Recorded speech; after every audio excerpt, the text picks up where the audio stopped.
Once upon a time, there was a lad called Jack who lived in the Thirsk area and who used to go absolutely mad about wanting to be outdoors all the time, spotting birds, which he made a register of, looking at butterflies, which occasionally he did catch in nets but then let go again, and examining caterpillars and digging up worms, and looking at trees and flowers. And his mother, well, I'm afraid his mother was going absolutely spare. She'd been reading articles about ADHD and decided that yes, Jack was certainly not performing like all of her neighbours' children, and she was getting absolutely sick of it. She tried, what she tried doing actually was, it was rumoured that there was a one-eyed giant around Dalton Moor. And, you know, she decided to frighten Jack out of his wits if she could, so that he wouldn't dare go outside and would continue inside reading as she hoped he would. So she used to frighten him daily. Oh, the giant's going to get you. The giant's going to get you. The giant's going to get you. The giant's going to get you. He was getting absolutely sick of it. He did get frightened, and then he got just absolutely sick of it. And he kept doing the same thing anyway. What he did was he got some cans together and he used to take them to the moor with him. And he made a slingshot bow and arrow. Well, no, it was a catapult actually. And he got really good at catapulting. He didn't catapult the birds because he wasn't that type. He catapulted all the cans in a row. And he was a great shot. He thought, I might have some guards against the giant when he comes, if he ever does come, because his mother was insistent that the giant of Dalton Moor and the giant of Dalton Mill, which is where he lived, was going to get him. So anyway, one day Jack was about in the countryside around there, and he ran into a witch. She had a little cottage in the wood. Well, you know, not many people, it sort of happened in a bit of a surreal manner. He'd never seen the cottage before himself. And then one day he got lost in the wood and kind of found it. And anyway, the witch there laughed when Jack told her about the giant and said, he doesn't even know the birds from the bees, his birds from the bees. I'm going to tell you what to do if the giant ever catches you. Ha ha ha ha ha. Ha ha ha ha. And anyway, what happened next? Well, it was a few months. Jack wouldn't concentrate on his schoolwork and was out and about. His mother was absolutely screaming at him about ADHD and the giant all the time. Well, one day, there was a familiar place that he liked to go to, which was by a lake. You'll find out what happened a little bit later on.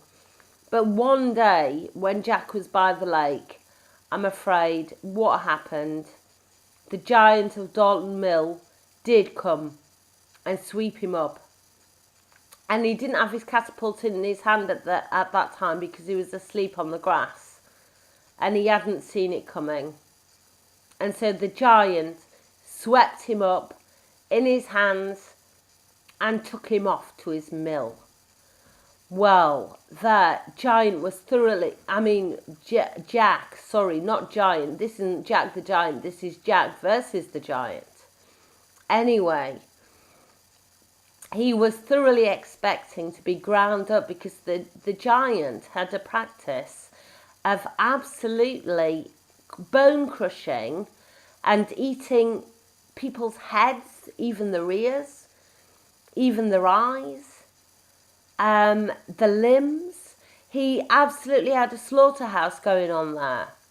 Now, this was because years earlier, the giant had felt really left out because he was about the only giant in the northeast England. Anyway, he'd run into a wizard. Now, the wizard had given him 3 things. One of them he hadn't exactly given him, but it told him to hang out at Dalton Mill. The second thing he'd given him, and he had given him this, was a great big mirror. And the third thing that he'd given him was a lot of magazines that were explaining, most of them in very small print, about the efficacy and how good protein is for you. So anyway, the giant, yes, that's it, the giant had accumulated this dog called Truncheon. And anyway, the truncheon was the giant's best friend. But what he used to do when he wasn't reading small print magazines about protein was bone crushing and grabbing people and taking them off to the mill and slaughtering them. And looking in the mirror. Now, I'll tell you some more about that later on. Well, anyway, so Jack really thought he was going to be eaten up, and he was kicking his feet around and everything, but to no avail. But the giant, when he got back to the mill, decided, no, I'm going to keep this giant, it seemed to Jack, to do all my dirty work for me. I'm going to get him oiling the machines. I'm going to get him dusting the machines for grinding people up. And I'm going to get him sweeping the floors of all the entrails and blood. And I'm going to get him sweeping up all the pee and the wee and mopping it all.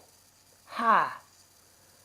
Now, what happened was that Jack thought, well, I know something because the witch told me a secret. Let's see if it comes about now. Well, it was several days, almost a month, and he hadn't seen what the witch had forecast.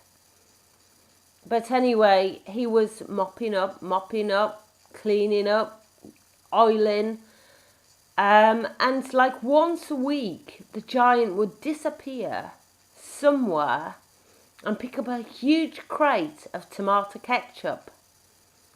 Now, this seemed mysterious to Jack. He was wondering where this tomato ketchup was coming from. But he was actually asked to pour the tomato ketchup on all the entrails and human beings for the giant to eat. Anyway, I'll gloss over what Jack ate. But for now on, what happened after a month? The giant, I have to mention as well that the giant only had one eye now. Well, he had 2 eyes, but from reading the small print about protein goodness all the time, he developed such a cross-eyed nature, because it was very small to a giant, of course, that one of his eyes had closed so much that it didn't hardly functioned at all, meaning that he could no longer read all the small print about protein goodness. So that meant that he had to do more bone crushing and more human eating, because he didn't know what else to do with himself, because he could no longer read. But anyway, he had one eye that popped out and that would stay open even while he was asleep. It would just sort of gloss over and go to the back of his head. And this great big starey eye, and this very, very squinty eye that had got so small from reading all the small print. And anyway, what he used to also do, because he couldn't read anymore and he was bored, basically, and, well, maybe as the witch said, he didn't know his birds from his bees very well, he used to stare in the big mirror that the wizard had given him. So he had this big mirror up opposite his chair, and I'm afraid, ladies and gentlemen, what he used to do on a night was expose himself. Now, Jack had been given instructions. He knew that the giant might tire of him being around. So, what he did was he sidled up to the giant like Truncheon did, Truncheon the dog, with his curly hair, and he sidled up to the giant, and with his fists he patted on the giant's big and said, "Pitter-patter of tiny feet, pitter-patter of tiny feet, pitter-patter of tiny feet, pitter-patter of tiny feet, pitter-patter of tiny feet." And, well, you know, the giant actually quite enjoyed it. And so, anyway, this went on for 6 years. And during that time, I'm afraid Jack hardly saw daylight. It wasn't 6 years of doing the pitter-patter, all the 6 years. There was some mopping up and, oiling and dusting going on as well. And anyway, after the 6 years, Jack had thoroughly had enough of all of it. I'm afraid. He just totally had enough. So what he thought was, right, I'm going to ask the giant if I can have a day off and go to the fair. So he asked the giant if he could have a day off and go to the fair. The giant thought and said, I'm not that much of a idiot. No. So anyway, I think the giant may have suspected that Jack was going to escape if he was going to be let out to the fair. So anyway, the giant one night a bit closer to the fair, but not as far off as Jack had asked, because he'd asked about a month before it. One night about 2 weeks before it, the giant did Jack saw his eye roll to the back of his head. So what Jack did actually was manage to just grab the knife off the giant, and that wasn't the knife we have been talking about. It was a proper knife, a steel blade knife, and he blinded the giant with him. He stuck it in his eye. Anyway, the giant went mad, sat up and startled, and like he had blood pouring out of his one eye that he could see with. And he struggled and went to the door and said, "No, you're not allowed out, you bastard. Sorry for the explicit language. I'm going to stay here all the time. I'm never going to move from the door. There's no way you're getting out." And then anyway, like this, I forgot to mention about the whole relationship with the dog. Like the dog, Truncheon, like Jack had a love-hate relationship with him, because the giant used to be quite nice to the dog. But anyway, what Jack did in absolute despair is was skin the dog, muffled it first with a little bit of rag, so the giant couldn't hear all its screaming too much. Then skinned it, and then he sidled up to the giant and said, insinuated with the body of the dog on top of him, "Are you going to stroke me and pet me?" And then he'd been practicing this. He went, "Ha, ha, ha, ha, ha, ha, ha." And then that was a signal. The giant knew the dog had to go out for a wee. So he opened the door and let the dog out for a wee. But it wasn't Truncheon that he'd let out for a wee. It was the dead Truncheon with Jack under him. So Jack fled. He fled through the fields. He thought, right now, I'm going to the fair. So he went to the fair, and he was looking a state. I'll tell you, after 6 years without any daylight and all full of piss and blood and stuff. But anyway, the people more or less ignored him a little bit. In fact, they were giving him disdainful looks. But then he had an idea how he could get some money. And what he said was, look, the coconut shy, I'm an exquisite shot. I've had all that catapult practice.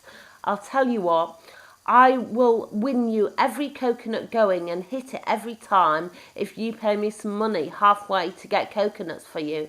And everybody in the village allowed Jack to be in their places for the coconut shy. Well, I'm afraid this went on for about half an hour, and then, sorry to say, he was arrested and taken to the police station.